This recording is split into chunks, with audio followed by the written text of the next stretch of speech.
Está começando mais uma edição do nosso programa, trazendo análises dos principais temas do Brasil e do mundo. Eu, Francisco Miné, apresento o canal INAC. Hoje estamos com comentaristas de peso, Gonzalo Vecina, médico, sanitarista, idealizador do SUS e da Anvisa, professor da USP e uma das maiores referências nacionais em saúde pública. Também comigo a doutora Jandaraci Araújo, executivo do mercado financeiro, especialista em diversidade e governança e conselheira do INAC. Também comigo o doutor Felipe Balera, doutor em Direito Constitucional pela PUC de São Paulo, professor universitário e advogado com atualização destacada em Direito Previdenciário. Também comigo, Camila, a advogada doutora Camila Mota, advogado, Head de Compliance, PLD e DPO na W1 Consultoria, presidente da Comissão de Compliance da OAB de Minas, gestão 2022-24, e vice-presidente na gestão 25-2027, e também conselheira do Conselho de Transparência e Combate à Corrupção de Minas Gerais. Sejam todos absolutamente bem-vindos.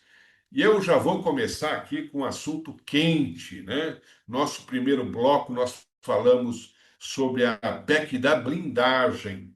E a PEC da blindagem, nós temos o seguinte: a Comissão de Constituição e Justiça do Senado rejeitou por unanimidade a chamada PEC da blindagem, que buscava limitar investigações contra parlamentares. A proposta gerou forte reação em São Paulo. O monitor do debate político do SEBRAP e a ONG More in Common estimaram em 42,4 mil pessoas na Avenida Paulista nesse domingo. No Rio de Janeiro, cerca de 41,8 mil se reuniram em Copacabana, em ato que contou com shows de Chico Buarque, Gilberto Gil, Djavan e Caetano Veloso. Nas redes, o clima também foi de rejeição e nós tivemos uma questão muito séria. 83% das menções foram no sentido de rejeição da PEC. E aí eu faço a seguinte pergunta aos nossos convidados: esse resultado no Senado pode ser visto como uma resposta à pressão popular? Eu aqui faço a pergunta para os nossos convidados, a começar com o doutor Felipe. Acredito que foi uma vitória da população brasileira, né, Minério? O povo foi às ruas contra essa proposta, né, e conseguiu, pelo menos por hora, né, pela decisão da Comissão de Constituição e Justiça do Senado, derrubar essa medida. Tá? É bom a gente frisar, né, que os parlamentares, mesmo sem essa PEC da blindagem, eles ainda têm uma série de prerrogativas, né, e que servem, inclusive, para proteger essa função pública, tá? Mas aquela licença absurda para impedir processos judiciais, a prisão dessas pessoas apenas pela condição de estarem exercendo o cargo público, né, não se concretizou, pelo menos por enquanto, a partir dessa decisão do Senado Federal. Tá? Ele já tem em mãos a imunidade material para opiniões, palavras, né, e votos. Tem imunidades formais, é impossível até que um partido político requeira, né, a suspensão de um processo que envolva um deputado ou um senador e a Casa Legislativa autorizando, o processo fica suspenso, mas aquela imunidade absoluta, felizmente, não foi aprovada até o momento pelo Senado Federal. Muito bem. Comigo também a doutora Jandaraci Araújo. Jandaraci, muito boa tarde. É sempre um prazer recebê-la. E nesse tema, que é um tema bastante especial, você que é uma especialista nesse tipo de questão, como é que você viu todo esse movimento, essa pressão da sociedade em relação a essa atitude e uma quase unanimidade de rejeição por parte do Senado, ou seja, em relação à Comissão de Constituição e Justiça? Algo que seria muito interessante que você até explicasse os riscos relacionados a uma eventual aprovação dessa chamada PEC da blindagem. Em primeiro lugar, boa tarde a todos e a todas que estão aqui. Obrigada mais uma vez pelo convite ao ENAC. A gente está falando de uma prerrogativa que já foi derrubada lá em 2001, se eu não me engano. A gente já teve essa questão de foro privilegiado, né, dessa forma de abordar crimes comuns para deputados e senadores. Foi derrubado. E retornar isso seria um escárnio com a população, né? Sendo que vários deputados hoje são acusados e respondem por crimes comuns. Então, essas pessoas não poderiam nem ser investigadas. A melhor resposta, e acho que é super importante a gente ressaltar aqui, a indignação das pessoas, independente da ideologia partidária. Então, aqui eu falando das pessoas comuns, né? Obviamente que a gente tem as pessoas que ainda tomam, costumo dizer, sei lá, bebem uma outra fonte, bebem uma outra água, sei lá como, mas nesse momento, as pessoas terem ido para a rua, as manifestações nas redes sociais, os abaixo-assinados, ele conseguiu que a gente tivesse esse resultado no Senado. O Congresso Brasileiro, eles têm pautado, a gente teve a PEC da blindagem e todas as outras que a gente teve, as mais recentes, pautado em causa própria. Eles esqueceram que quem paga o salário é o povo, né? Que eles estão ali eleitos pelo povo brasileiro. E não há nada mais que assuste, porque só não passou no CCJ pelos movimentos que foram para a rua. Isso todo mundo precisa estar claro. A gente não pode vacilar ou não pode dormir em paz com o Congresso que nós temos hoje. Então, quando a gente fala do CCJ ter rejeitado, é porque o lembrete da rua deu um lembrete. Ano que vem a gente tem eleições. E todos que votaram a favor desse absurdo que era essa PEC da blindagem vão ser devidamente lembrados. O que a gente está falando, para quem está nos assistindo, que não é advogado, que não entende juridiquês? Um deputado que fosse acusado de estupro, ele poderia não ser julgado, nem ser investigado, como qualquer outro cidadão que cometesse esse crime hediondo. Um deputado que assassinasse alguém a queima-roupa, ele também, se ele não fosse preso em flagrante, também não poderia seguir, e olhe lá se fosse preso em flagrante, né, porque ele poderia dar carteirada, né, só posso seguir adiante se os meus colegas autorizarem, assim permitirem. Então, crimes comuns também seriam submetidos. Além, né, a gente está aqui no INAC, é importante falar, corrupção, a gente nunca saberia. A Polícia Federal não poderia estar investigando. Aliás, a gente está no meio ainda de uma grande investigação, né, de um grande trabalho das polícias em relação ao combate ao crime organizado, que sim, já foram identificados alguns deputados envolvidos nesse processo de investigação. Como a gente combateria, por exemplo, o crime organizado? Então, a PEC da blindagem, esse escárnio que foi barrado no CCJ, atenção, pode voltar. Então, é muito importante que todas as pessoas, movimentos sociais, assinem os abaixo-assinados, e se isso tiver qualquer perspectiva de avanço, a gente tem que, de novo, voltar às ruas. Da mesma forma que a gente não pode mais aceitar que o Senado chantageie para poder votar pautas que são favoráveis ao povo. A gente está assistindo agora, passou a blindagem, mas a gente está assistindo agora a chantagem da PEC da anistia. A PEC da anistia está sendo motivo de chantagem para poder votar ou não sobre a diminuição do imposto de renda. Então, acho que a gente, nós, o povo, precisamos, sociedade civil, precisamos nos organizar e ficar atentos a esse tipo de situação.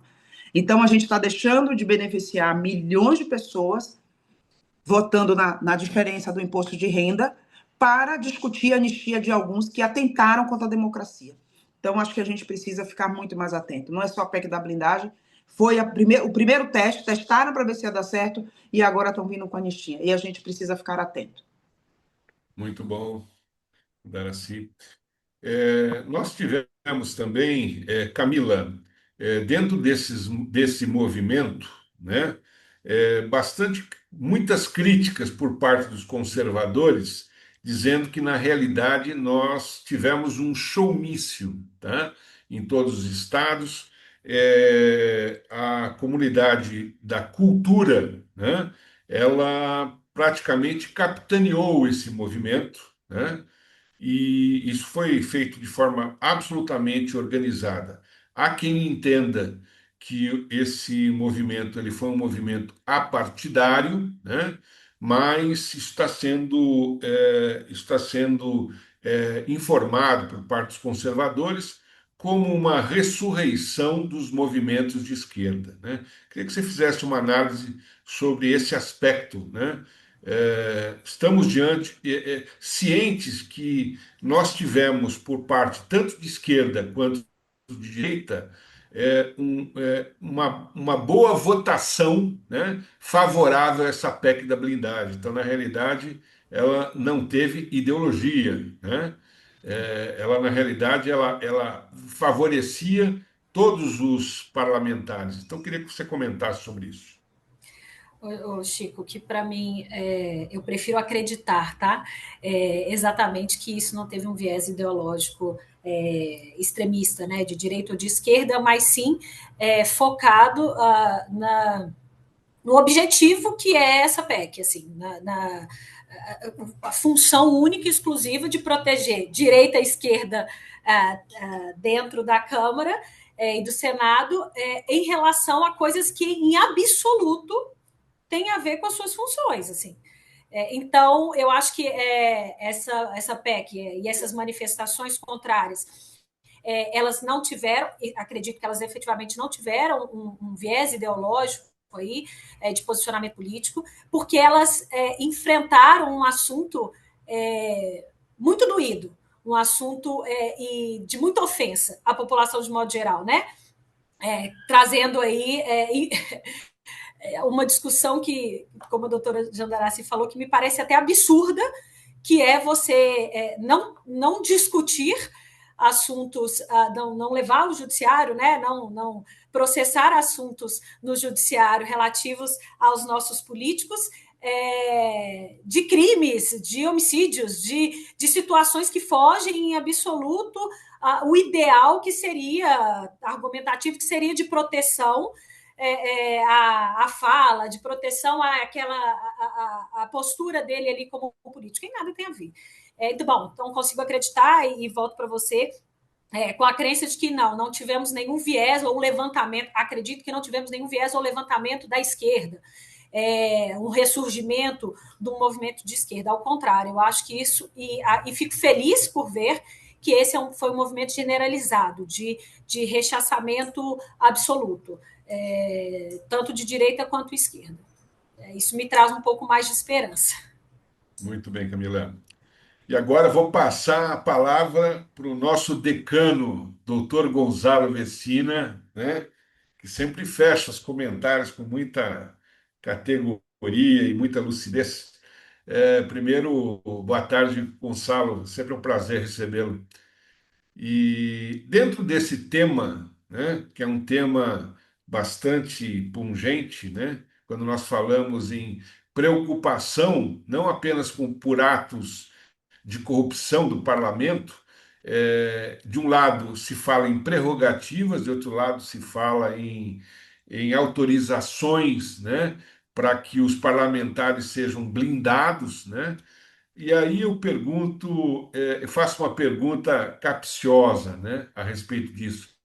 Será que a esquerda que estava sendo muito criticada por não preocupação com questões de combate à corrupção, né?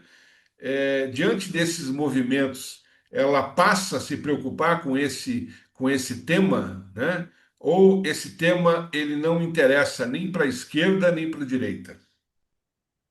Bom, boa tarde, então, Piné. Boa tarde aí aos nossos Miné, aos nossos espectadores, nossos assistentes, e boa tarde à nossa bancada. Eu acho que a bancada se manifestou muito bem, eu não teria nada a acrescentar ao que os autores aí, os entendidos nesse mundo da justiça manifestaram, né? Eu acho que a gente e eu acho que a esquerda brasileira e a parte do parlamento que representa essa questão da esquerda estão confundindo a sociedade. Eu não acho que nós tenhamos aqui uma questão de esquerda ou de direita. Nós temos, isto sim, uma questão de civilidade, né? As questões que a doutora Jandaraci colocou não são questões da esquerda e da direita, são questões de justiça e acabou. Se o sujeito matou, se o sujeito estrupou, não interessa se é de direita ou de esquerda. A lei brasileira não admite esse tipo de comportamento e ponto. O sujeito tem que ser penalizado. E isso não pode ser diferente para o homem que foi eleito do homem que não foi eleito. Então, para todos temos que ter as mesmas regras, né? Eu, pessoalmente, acho que a gente tinha que diminuir a importância desse jogo que está havendo entre esquerda e direita. Nós temos que entender que uma sociedade moderna, ela se constrói com mais igualdade, com mais acesso a tudo que a sociedade oferece. Então, neste momento, eu acho que nós temos que colocar em discussão o que é uma sociedade moderna. E eu não tenho dúvida que o povo e nós, com certeza, iremos dizer que uma sociedade moderna é uma sociedade mais igual, uma sociedade onde as oportunidades de todos sejam semelhantes, né? Imagino que deva ter alguns Faria Limers aí, né, que vão se colocar como protetores dos juros, do capital e tal, mas o grosso da população vai buscar uma sociedade melhor. E eu espero que seja isso que passe a dirigir cada vez mais esse momento tão complexo que nós estamos vivendo. Acho que o Congresso perdeu a mão. E esse Congresso, não dá para esquecer, é um dos piores congressos que nós já elegemos. E vamos esperar que a gente consiga corrigir esse problema no ano que vem, nas eleições do ano que vem. Para isso também temos que discutir com os nossos espectadores aqui o que é um bom congresso, o que é um bom congressista. É aquele que se liga às teses da sociedade. Quais são as teses da sociedade? Eu acho a construção de um mundo melhor, ou seja, um mundo mais igual. Muito bem, Gonzalo. Você tem absoluta razão. Vamos mudar um pouquinho o nosso tema e vamos falar um pouquinho sobre direito previdenciário. Aproveitar a presença do Felipe, que é um especialista na área, né? O STF suspendeu o julgamento sobre aposentadoria por invalidez do INSS após pedido de vista do ministro Flávio Dino. E também foi confirmada a validade de alta programada no auxílio doença, né? Essas decisões mudam a relação entre segurados e o INSS ou representam apenas ajustes pontuais no sistema previdenciário? Uma é um julgamento que ainda está em andamento, né? A gente tem no Supremo Tribunal Federal o julgamento da inconstitucionalidade da nova regra de cálculo da aposentadoria por incapacidade permanente, a antiga aposentadoria por invalidez, né? Pela nova regra de cálculo, aqueles que se aposentarem em razão de um acidente de trabalho vão receber 100% do seu salário de benefício. Já aqueles que forem por doença, ou qualquer relação que não tenha com o acidente de trabalho, o benefício ele fica limitado a 60% dessa média e vai subindo de acordo com o tempo de contribuição. Isso faz com que as pessoas em situação de vulnerabilidade, doentes, incapazes para o trabalho, acabam recebendo um benefício muito inferior ao que recebiam antes da emenda 103 de 2019.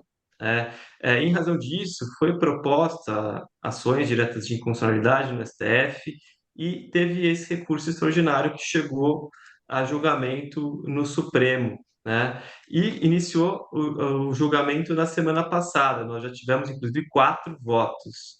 E os 4 votos foram terríveis para os segurados da Previdência Social. O ministro Barroso, que foi o relator, ele considerou constitucional esse artigo, afastou os argumentos de inconstitucionalidade trazidos pelos institutos que defendem os segurados do INSS. Ele foi acompanhado pelo ministro Gilmar Mendes, pelo ministro Zanin e pelo ministro Alexandre de Moraes. Aí nós tivemos o pedido de vista do ministro Fábio Dino, que suspendeu esse julgamento. E a gente tem a esperança ainda de que tenhamos uma virada nesse julgamento. É claro que um placar de 4-0 já é muito desfavorável, mas são os 11 ministros que votarão nesse julgamento, então ainda vejo como possível essa declaração de inconstitucionalidade. E os fundamentos, para mim, são muito claros, né? Primeiro, uma relação com o princípio da isonomia, né? Não há nenhuma diferença, a pessoa não escolhe qual o motivo que ela vai se aposentar por incapacidade, se vai ser por acidente de trabalho ou se por qualquer outro motivo. E a nossa Constituição ela não faz essa diferenciação quanto ao risco, né, que é a incapacidade para o trabalho, entre aqueles que são incapacitados para o trabalho por acidente de trabalho e por outros motivos. A situação dessas pessoas, na prática, é a mesma. Eles não conseguem trabalhar e não conseguem obter rendimentos para suas necessidades básicas. Então, aplicando o princípio da isonomia, o tratamento deveria ser igual com o benefício de mesmo valor para eles. Além disso, o benefício do auxílio-doença, né, que é um benefício por incapacidade temporária, ele acaba sendo, na maior parte das vezes, mais vantajoso do que a aposentadoria, porque a emenda 103, que alterou a aposentadoria, não alterou o auxílio-doença e continua com uma média de 91% do salário de benefício. Então, aquele que vai receber 60% na aposentadoria vai ter uma redução no seu benefício se ele tiver uma situação mais grave, que é a incapacidade permanente. E aí a gente tem outra violação a outro princípio constitucional, que é a irredutibilidade dos benefícios. O ministro Barroso afastou todas essas alegações, né, e julgou improcedente o pedido, né, de declaração de inconstitucionalidade, né, mas a gente espera aí que esse jogo venha a se transformar. A outra decisão, essa sim já é definitiva do Supremo Tribunal Federal, que é na questão da alta programada. Em 2016, nós tivemos uma medida provisória que alterou a Lei Federal 8.213, que trata dos benefícios previdenciários, e inseriu, né, uma data final para o benefício de auxílio-doença. Então, aquele que vai receber o auxílio-doença, ele já sabe quando vai terminar o seu benefício. Já tem uma alta prevista na legislação, que vai ser fixada pelo médico que for avaliar ele na perícia junto ao INSS, ou, se não tiver nenhuma data fixada, é de 120 dias, 4 meses. Tá? Então, nisso, cria já uma expectativa para esse beneficiário, que é segurado no INSS, né, que em tal data vai terminar o seu benefício. Então, é bom que esses beneficiários fiquem atentos, né, para já, se permanecerem as condições que o incapacitam para o trabalho, já pedirem a prorrogação nessa data em que termina o seu benefício.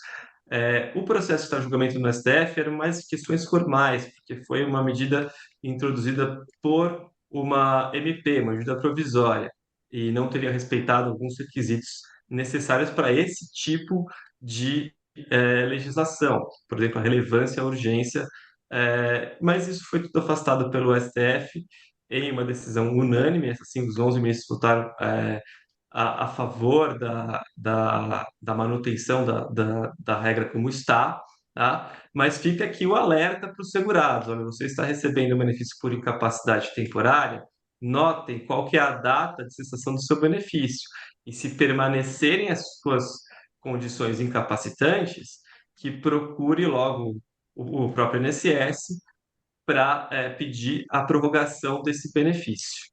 São essas duas decisões que a gente tem para comentar. Muito bem, Felipe. Agora eu vou passar um assunto apimentado para Jandaraci, tá? Jandaraci, CPI da Previdência me fez lembrar a marchinha de carnaval é dos carecas que elas gostam mais, tá? Por quê? Porque o Antônio Carlos Camilo Antunes, empresário, né, conhecido como Careca do INSS, né, foi ouvido na CPI e depois investigado pela Polícia Federal, onde foram encontrados uma coleção de carros de todos os tipos e marcas, né? Aí eu pergunto para você, Jandaraci, o crime compensa? Você está mutada. Como os próprios malandros falam, um dia a casa cai, né? Então, o crime não compensa. Mas observe o seguinte: nós ficamos. Mais interessante que o Careca é a gente voltar a um outro ponto, que dois ministros sabiam dessa questão, né? Da fraude do INSS, já tinham sido denunciados, têm o parecer, e ficamos aí 4 anos em silêncio, né? As denúncias começaram em 2019, um pouco antes da pandemia. Então, acho que a gente tem aí uma questão de que nenhum crime compensa, por obviedade, mas a gente precisa começar a ter processos mais claros e agilidade em relação a denúncias. Então, a gente teve aí mais de 5, quase 7 anos, né, em relação a esse caso, onde houve a primeira denúncia, nunca foi investigado. Nos últimos anos foi investigado e a gente descobre esse rombo na conta das pessoas. Então, o Careca é um deles, né? Tem mais gente envolvida. Espero que a polícia encontre os mais envolvidos e a gente possa que essas pessoas sejam punidas em relação a esse furto de toda a sociedade. Pessoas que estão tirando das pessoas, né? Que precisam no final do dia. Muito bem. Vamos mudar um pouquinho nossos assuntos e vamos falar sobre bloco internacional, né? Nós tivemos tantas notícias, né? E eu vou repercutir algumas e vou pedir o comentário da Camila sobre isso, né? Nós tivemos como notícia principal o tradicional discurso de abertura do Brasil, realizado pelo presidente Luiz Inácio Lula da Silva, né? E posterior discurso do presidente Trump, né? E no intervalo entre um e outro, um abraço, né? Um abraço com votos de felicidade, votos de grande química, entre outras coisas mais. Então, nós tivemos uma repercussão bastante interessante a respeito disso e talvez uma possível retomada de diálogo entre Brasil e Estados Unidos. Nós também, por outro lado, tivemos algumas outras questões envolvendo esse mesmo protagonista, que é o presidente americano Donald Trump, que sancionou familiares de ministros brasileiros, incluindo a esposa do ministro Alexandre de Moraes, do Supremo Tribunal Federal, e também é, uma questão muito séria que realizada pelo próprio Donald Trump a respeito de novos grupos terroristas, né? A chamada Antifa como organização terrorista. Tivemos, de outro lado, também o boicote por parte da Índia contra marcas americanas em meio das tensões comerciais da chamada taxação. Eu vou passar esse imbróglio todo para Camila, para que ela faça uma repercussão sobre sistemas internacionais que são muito importantes, já que nós temos assim a seguinte lógica, né? O presidente Trump me lembra um pouquinho o ex-presidente, também prefeito, Jânio Quadros, né? Que dizia assim: falem mal, mas falem de mim, né? E dentro dessa lógica está na mídia todos os dias, né? Como é que nós podemos olhar todas essas ações no que diz respeito à imagem internacional, não apenas do presidente americano, como também essas relações com o Brasil, Índia e outros países bastante significativos? Miné, vamos lá. Quando a gente pensa assim, nesse cenário internacional, o que mais me puxa a atenção aí é que eu acho que a gente está num momento de inflexão, né? Pensando se essas legislações internacionais, essas posturas internacionais, elas estão sendo usadas como instrumentos técnicos de justiça ou ferramentas de pressão ideológica, efetivamente, né? Até pensando aí no exemplo que você deu, num dos casos de reportagem sobre a legislação aplicada no Alexandre de Moraes, né? Ela foi criada efetivamente como um avanço de combate à corrupção, violação de direito humano, com um fundamento legítimo de garantir, né, que pessoas mesmo em cargos protegidos, né, por regimes locais não fiquem impunes. Então, ela vem aí, em sua origem lá com Obama, preenchendo uma lacuna, né? Quando o sistema nacional falha. Mas o que me leva a raciocinar em todos esses cenários que você falou aí, e eu não tenho essa resposta aqui, efetivamente, não consigo te trazer um posicionamento fechado, mas tá havendo algum deslocamento de critério objetivo para aplicar esse tipo de sanção, para aplicar internacionalmente, né, no uso desses mecanismos, assim, pensando como democracia, né, com responsabilização legítima, quando eu falo de intimidação política e a confusão desses cenários todos, assim. Quando você fala da Índia, né, nesse boicote em relação às marcas norte-americanas, o que ela traz para a gente? O uso do comércio como viés, uma instrumentação geopolítica de ataque, né? A designação aí como terrorista de uma organização sem um consenso internacional também, ela está sendo a utilização, a manipulação de um rótulo jurídico por um fim específico e unilateral, né?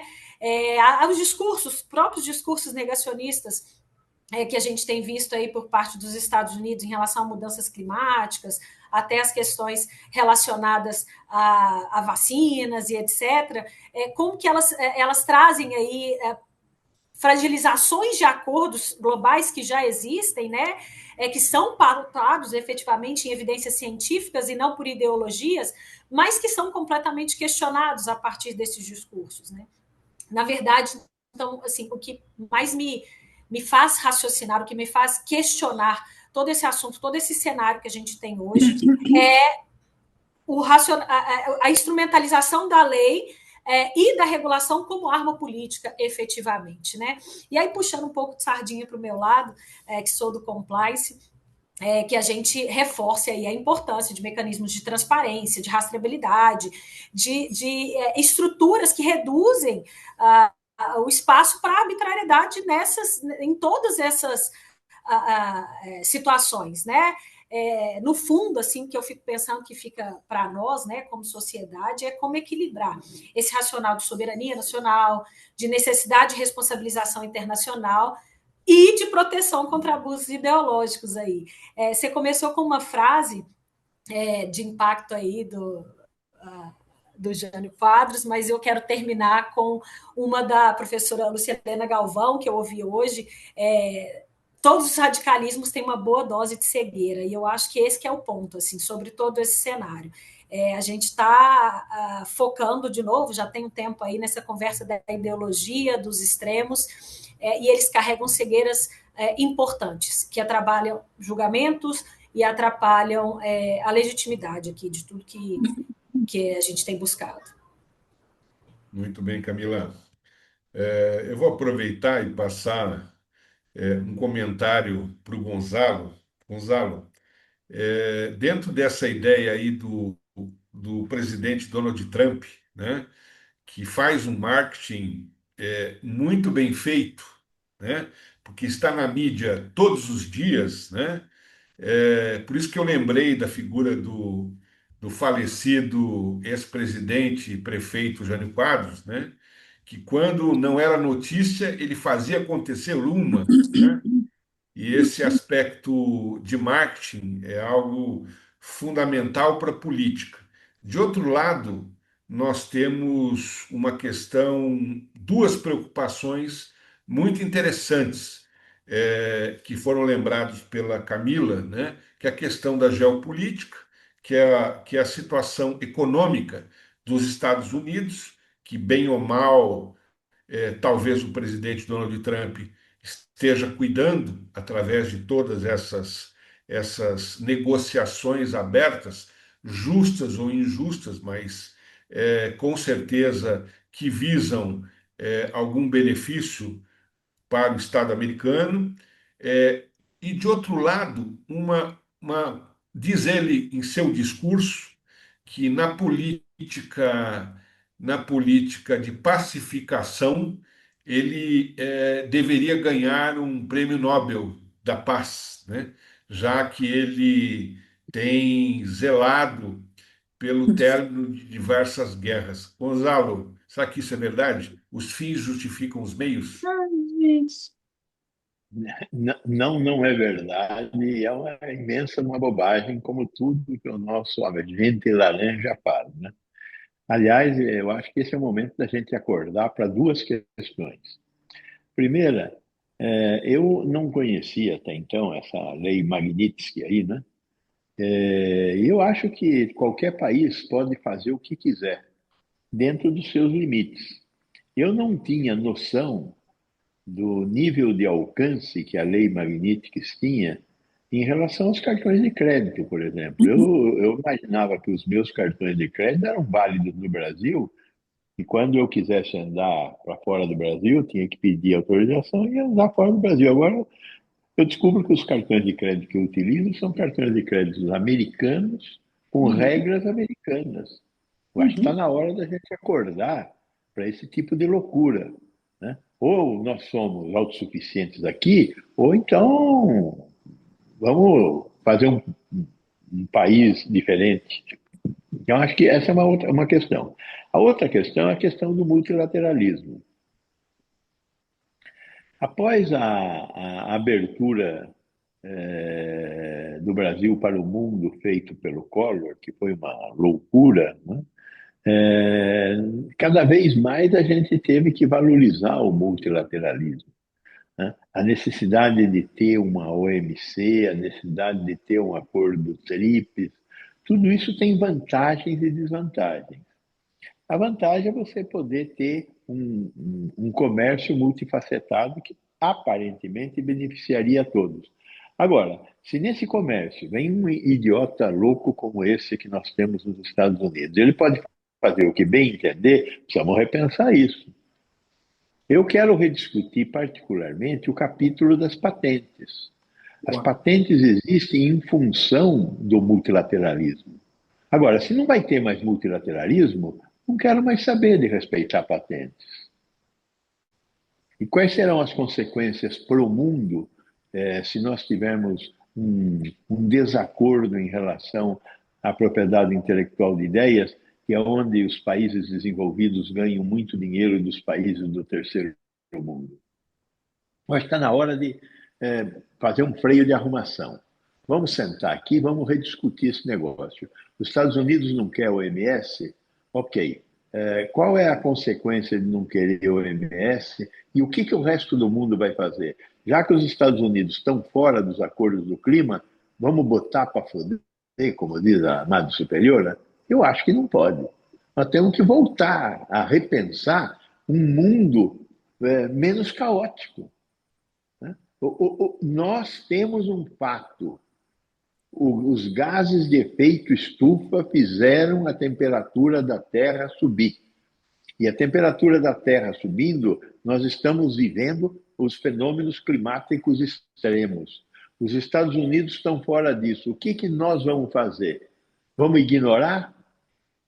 Já que ele está fora e é o maior produtor de poluição que existe no mundo, nós vamos junto nessa, afundar e destruir a Terra?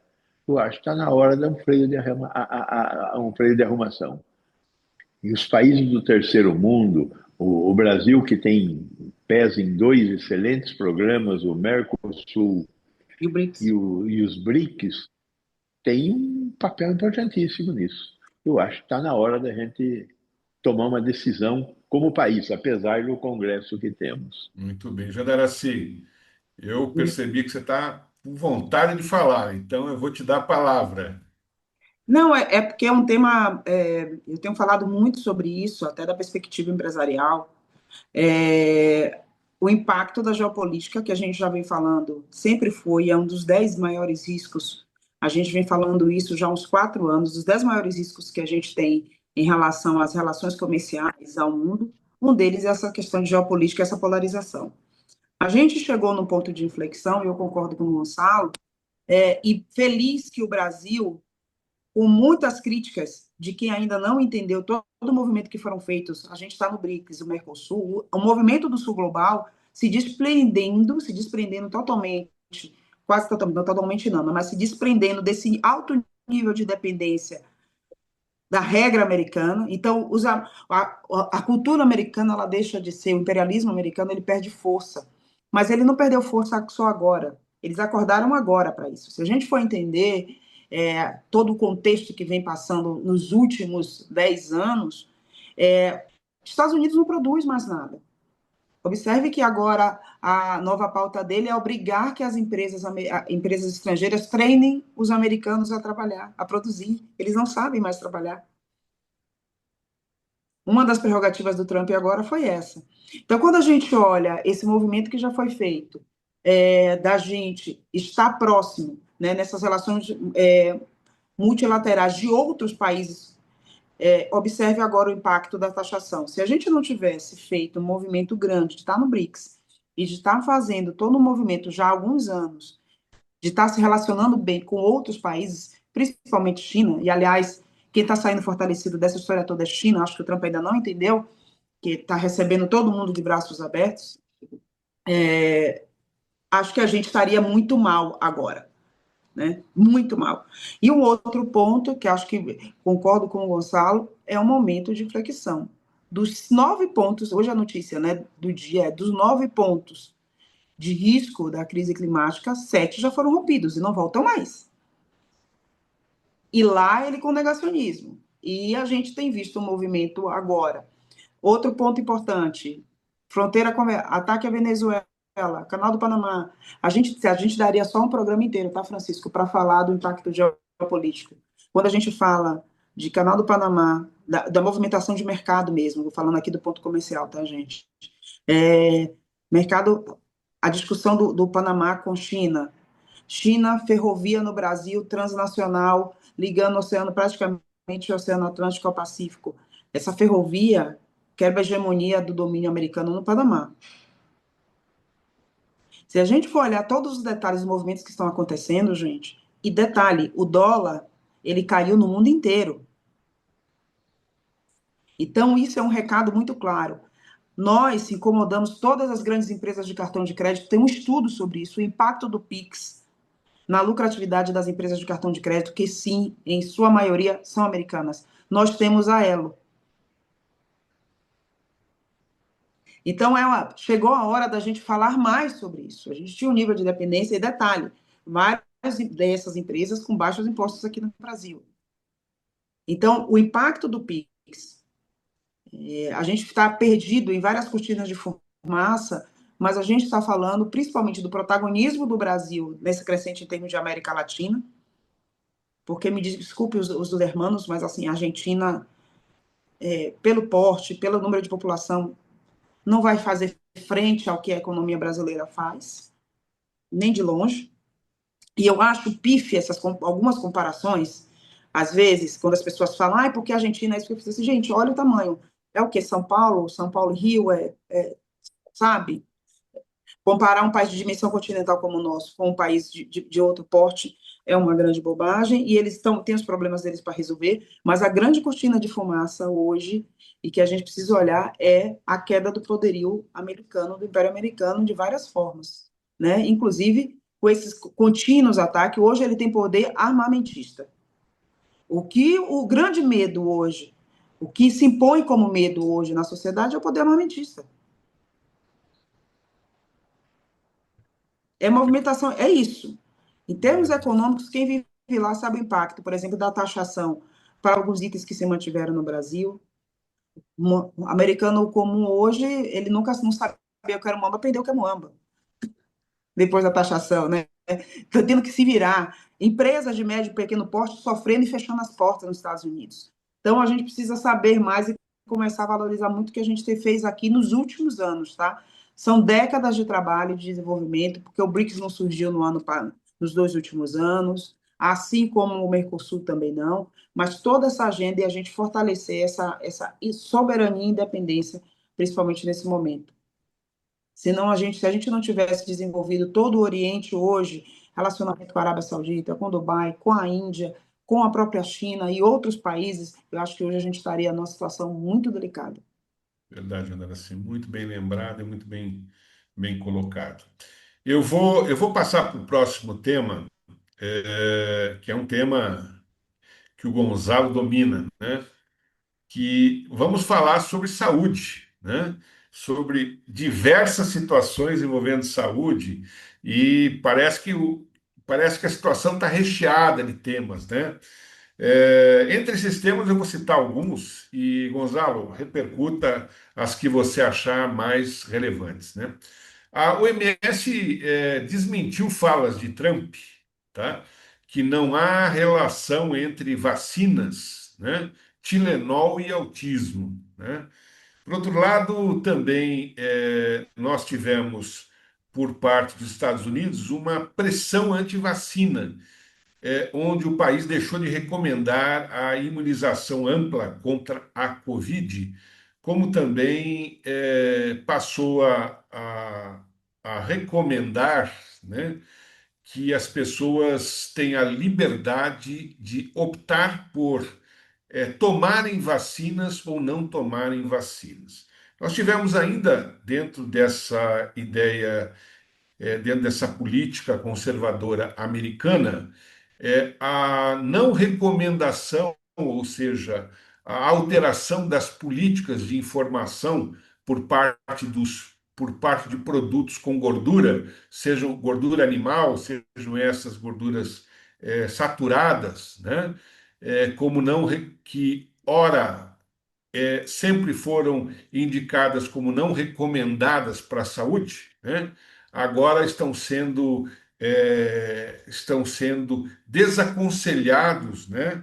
Ou até revisadas essas legislações para que, diante do chamado não evidência científica, né? E que as gorduras animais são até melhores do que a gordura vegetal. Esse é um ponto. E por parte da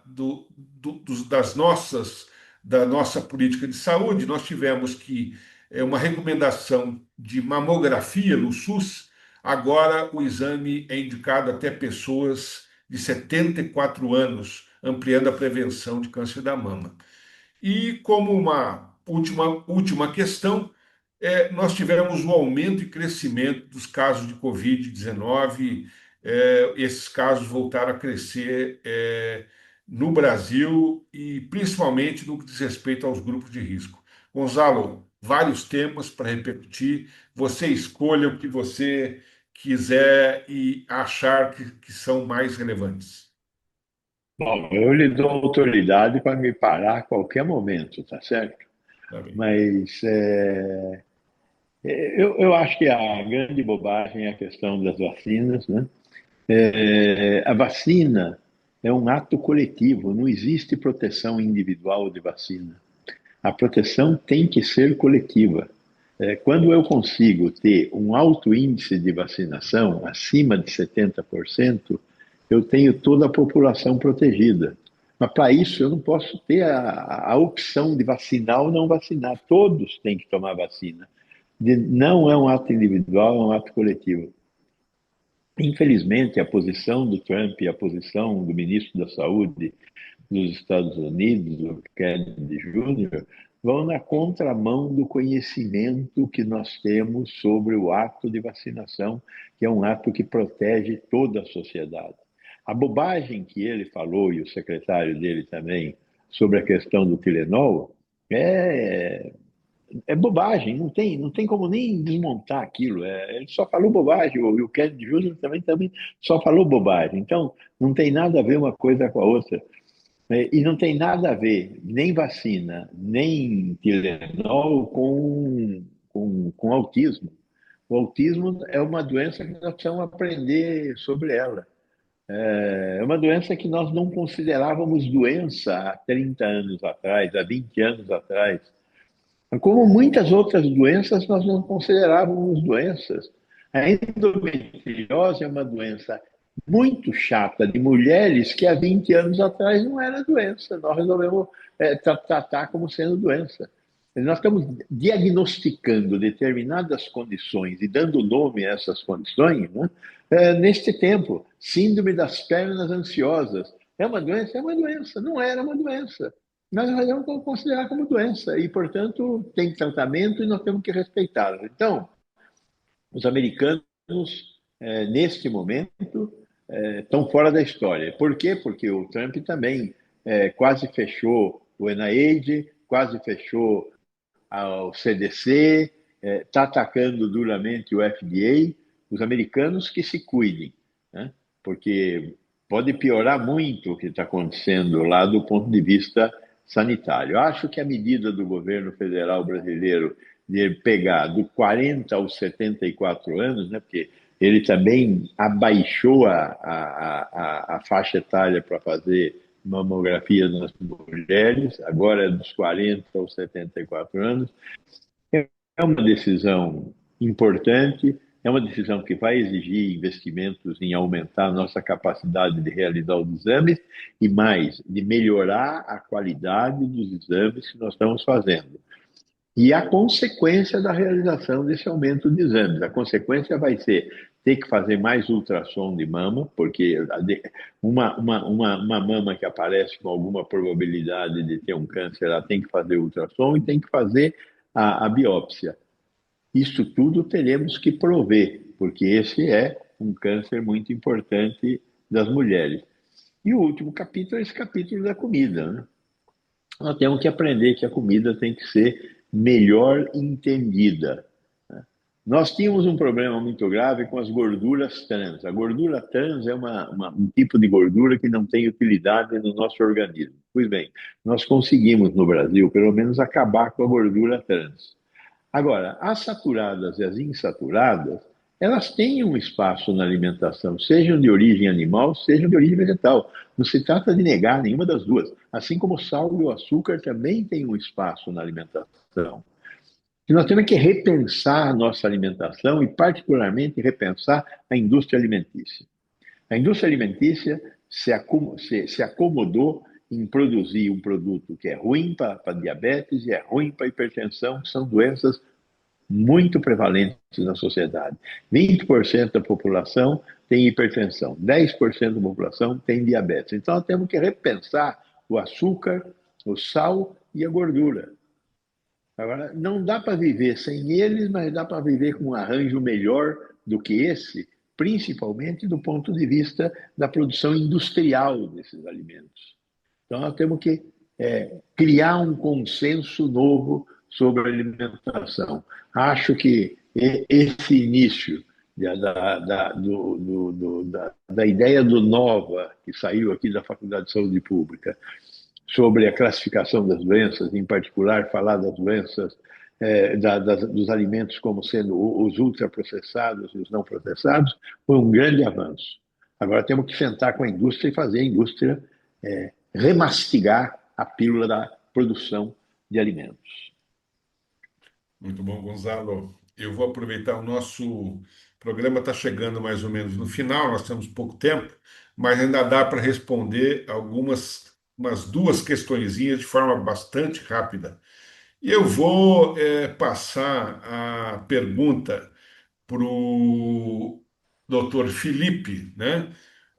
Porque nós tivemos uma questão envolvendo lei Magnitsky e política interna, regimento interno da própria Câmara. O presidente da Câmara, Hugo Mota, barrou a indicação de Eduardo Bolsonaro como líder da minoria, que buscava proteger uma possível cassação por faltas. Eduardo está nos Estados Unidos tentando pressionar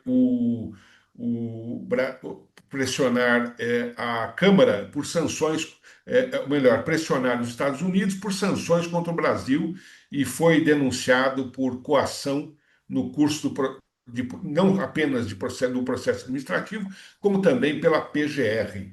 Ele e Paulo Figueiredo, o jornalista Paulo Figueiredo. Eu faço a seguinte indagação sobre essa questão ao Felipe, né? Felipe, a lei Magnitsky e os desdobramentos internos podem gerar efeitos concretos na política brasileira ou ainda funcionam mais como instrumento simbólico de pressão? E se a decisão do presidente da Câmara foi acertada em relação a Eduardo Bolsonaro? Maravilha. Eu acredito que a Lei Magnícia, assim como frisou o Gonzalo e a Jandaraci, é um atentado contra a nossa soberania, né? Vou até frisar aqui, trazer uma frase do Eduardo Galeano, que os Estados Unidos eles nasceram conquistando, que a princípio eram apenas 13 colônias que foram se expandindo na América do Norte e cresceram intervindo. E isso é também mais uma forma de intervenção, especialmente na América Latina, aqui no Brasil, com a imposição de uma pressão para o nosso país para que se adote algumas formas, decisões judiciais que favoreçam o país da América do Norte. E com relação ao Eduardo Bolsonaro, né, aqui a questão não é nem de opinião, né? A nossa Constituição é muito clara. Ela transparece a ideia que aquele parlamentar que deixar de comparecer durante uma sessão legislativa, ou seja, de um ano, a um terço das sessões, ele vai perder o tato. Isso é uma regra, não é nenhuma questão de opinião, se está certo ou se está errado, se ele deve perder ou se ele não pode perder o mandato. Ele faltou mais de um terço das sessões legislativas, ele tem que perder o mandato. A consequência é essa. O mesmo artigo da Constituição define outras hipóteses em que a Câmara ou o Senado vai deliberar, né, como é o caso da falta de decoro, ou até em caso de condenação por crime, aí tem que ter a votação se aprova ou não a cassação do mandato. Nesse é automática, né? Então, o que se tentou, e o Hugo Mota agora aparentemente barrou, foi uma manobra para evitar essa regra, né? E qualquer manobra, né, é uma forma de burlar a legislação e, mais grave ainda, burlar a Constituição Federal, impedindo a cassação de um parlamentar que não está nos Estados Unidos em missão, da Câmara dos Deputados, porque o próprio presidente disse que ele não foi nem avisado, disso, né? E agora se encontra nos Estados Unidos por um motivo pior ainda, conspirar contra o Brasil. Isso foi, inclusive, denunciado pela Procuradoria-Geral da República nessa última denúncia. Então, é isso que eu penso sobre esse caso do Eduardo Bolsonaro. Muito bem, Felipe. Eu vou fazer a nossa última pergunta meteórica para Camila, né? Camila, vamos falar um pouquinho sobre fake news, uma pergunta bem rápida. Os brasileiros estão cada vez mais desconfiados das informações digitais, que surgem na internet, né? E o brasileiro começa a recorrer ao Google, começa a recorrer ao Instagram para tentar checar essas informações. E aí eu pergunto para você, como é que nós podemos equilibrar liberdade de expressão e responsabilidade pela checagem de informações nas redes sociais diante dessa desconfiança crescente? Francisco, o que eu penso assim, né? A gente de fato tem um desafio muito prático aí nas redes sociais, de modo geral, que é entender essa fronteira entre opinião, desinformação, manipulação deliberada aí, que tem uma linha muito tênue entre elas, né? E fora a velocidade de dar informação, que ela acaba superando a capacidade de se fazer checagem, né? E aí a erosão completa da confiança das pessoas, ou pelo menos de parte da população, que hoje já não acredita nem em órgão oficial, nem em imprensa, nem em checagem, nesses fact-checkers que tem por aí. Para mim, respondendo a sua pergunta, a construção, né, de mecanismos de checagem transparentes, auditáveis, independentes, que tragam mesmo um accountability, tá? Para o processo de moderação, quem decide o que é falso, com base em quais critérios, como garantir esse direito de contestação e correção, é um caminho possível para a gente tentar reduzir um pouco desse gap que a gente tem aí. Grande debate e, ao mesmo tempo, também convidar os nossos ouvintes e internautas para o próximo programa do canal INAC, onde nós trazemos esses temas absolutamente relevantes. O nosso programa roda pelo YouTube e também pelo canal, pela Rádio 365. Um grande abraço a todos, muito obrigado, ouvintes e internautas.